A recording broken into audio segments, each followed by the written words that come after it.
নমস্কার, শুভ সন্ধ্যা। আমি একটা লাড্ডুর রেসিপি নিয়ে চলে এলাম।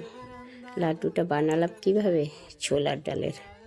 আগের দিন ডালটা রাত্রে ভিজিয়ে রেখেছিলাম, সকালবেলা জল ঝরিয়ে রেখেছি। সন্ধ্যের দিকে মিক্সচারের মধ্যে দিয়ে আমি গুঁড়িয়ে নিলাম, হালকাই গুঁড়িয়ে নিয়েছিলাম। তারপর মেখে এদিকে কড়াইতে তেলটা গরম করে নিয়েছি, বড়ার আকারে ছেড়ে দিলাম। তারপর বেশ এপিট উপিট করে বড়াগুলোকে ভেজে তুলে নিলাম। তুলে নেওয়ার পর আবার মিক্সচারে বড়াগুলো ভেঙে দিয়ে দিলাম, আবার মিহি গুঁড়ো করলাম।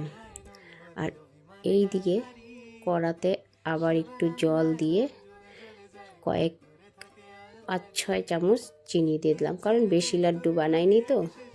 চিনি দিয়ে আমি সেটাকে শিরার আকারে তৈরি করে নিলাম।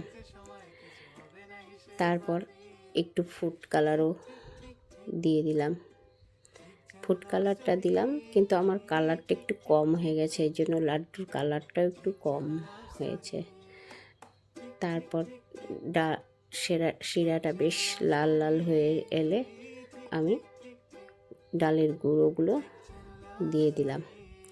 দিয়ে বেশ যেরকম নারিকেলের নাড়ুর পাক আনে না, ঠিক সেইভাবেই পাকটা এনেছি আমি। বেশ আঠা আঠা করে পাকটা, অনেকক্ষণ ডালগুলো অল্প অল্প করে ছেড়ে নাড়তে হয়।